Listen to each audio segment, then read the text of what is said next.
Thank you very much. Senator Durbin went to vote. And so I just want to start out by noting that the intelligence community has identified racially or ethnically motivated violent extremists as a category of people most likely to conduct mass casualty attacks. I think we have an agreement on that. But one thing that wasn't noticed, and this is just 1 year of statistics, but was not noted by Senator Cruz, and that is that the FBI reported that of the racially or ethnically motivated violent extremists it was investigating in 2020, so let me be very clear about the category, 87% were white supremacists. So I just think it's very important that the record reflect that. It's certainly not all of them. But it, at least for the recent year that we have data on, it was the majority of them. So getting to that, Commissioner Whitfield, I am so sorry for your loss. I understand that your mom was a loving and devoted mom and wife, and that she was at the market buying groceries for your dad, who is in a nursing home. And I can't imagine what you, your father, the rest of your families are going to. And I just want to respect your courage for coming forward and speaking today, and want you to know that there's a lot of us that are on your side here and want to take action. While there's nothing we can do to bring back your mom or the other victims at the grocery store, how can our response to this tragedy help you, your family, and your community to heal? Thank you, Senator. First of all, by calling it what it is, and not, sweeping it under the rug and beating around the bush. It is white supremacy. It's a problem, and this young man, though he pulled the trigger, others loaded the gun. Others fed him. Others radicalized him. All of the things that we've been talking about here today contributed to his racist, evil behavior. And until we start holding those entities accountable and calling them out, we're not going to be able to do anything about this. There's a lot of talk about whether you deal with the ideology or you deal with the acts. The truth of the matter is, if you just deal with the acts, you're never going to stop it. You're going to be after the fact all the time. How do you stop it? You have to deal with the ideology. You have to start at the root if you're going to ferret this thing out. So you're asking what you can do. I don't have the answers, but we have to call it what it is. We have to start by identifying what the issues are and address them and have real conversations about that. We have to face these things. I think that's a really good point. Thank you for that. Mr. German, white supremacist violence is just pointed out. Thank you very much for that, Mr. Whitfield. White supremacist violence is a nationwide problem. In Minnesota, white supremacists bombed the Islamic Center in Bloomington, Minnesota. Law enforcement, Justice Department, including the FBI, worked for years to solve the case, working through the years and not giving up. And they found those responsible and brought them to justice. And it turned out that the perpetrators were part of a larger domestic terrorist militia, which specifically targeted the Muslim community because they wanted to drive Muslims out of the U.S. Can you talk about why it is important for law enforcement officials to identify crimes as domestic terrorism, getting to the point that he just made, when they occur, because of the signal that sends, but also the importance of categorizing and keeping track of the crimes in that way? Thank you for the question. Yes, I think it's critically important to understand the criminal acts and focus for law enforcement on the acts. It's for the rest of us, and certainly people in positions of authority, to denounce hateful ideas and conspiracy theories for the lack of accuracy there. But for law enforcement, they need to focus on the actual criminal activity to make sure that they are not infringing on First Amendment rights of people who are just expressing their ideas. But there is plenty of that activity out there that law enforcement today puts into different buckets that deprioritized or don't even have the FBI and Justice Department looking at. And that's the critical part, is we need to call like things like and make sure that this information isn't being lost, because it provides intelligence that can be used to help prevent the next act. Thank you. Welcome back to the committee, Mr. Herdman.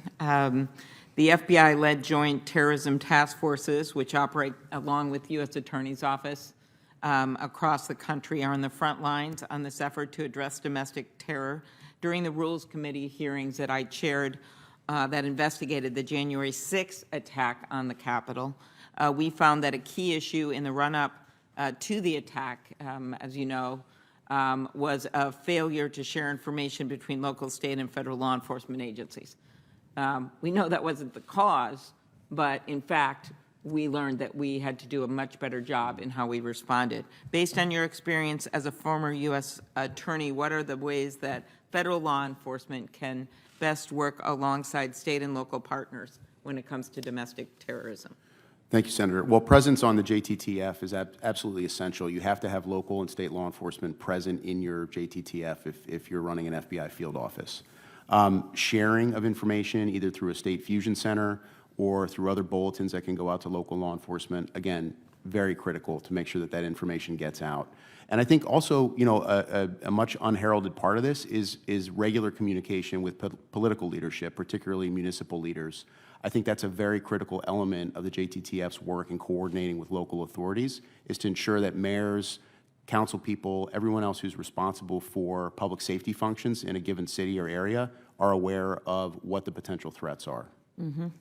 Another question of you, Mr. Herdman. In testimony before the Senate Intelligence Committee in April of 2021, FBI Director Wray noted that, quote, social media has become in many ways the key amplifier to domestic violence extremism, end quote, because disinformation can spread quickly among like-minded people because of the algorithms, because they've set it up, because the way they've done all this, in which they have profited greatly at the expense of so many people.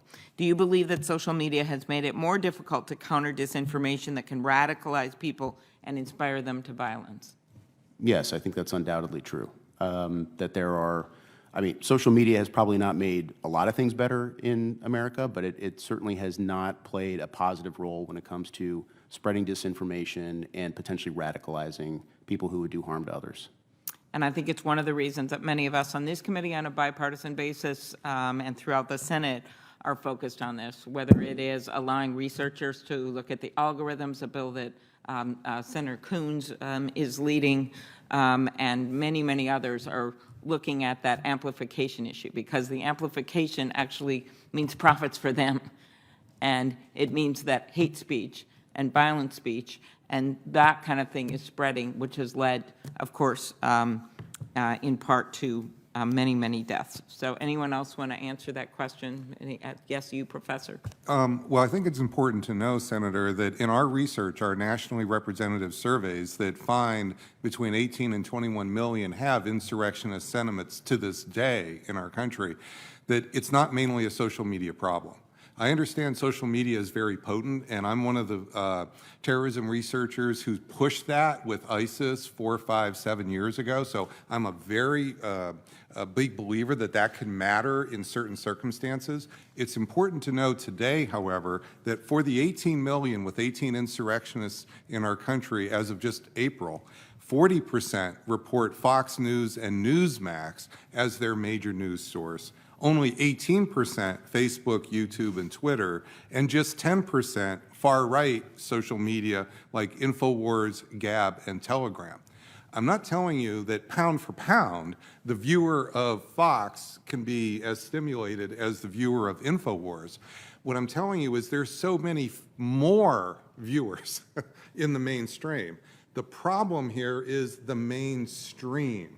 And it's a very difficult problem to get around, but it is something that we need to confront. And if we just simply keep thinking this is just another social media problem. Well, I don't think anyone, I may be the first one bringing this up, and I just want to say I don't think anyone is saying that. What I'm saying is we know that these killers have basically posted online, they've posted warnings, many of them online, and then they've actually posted videos of them committing the crimes, because that's their reality.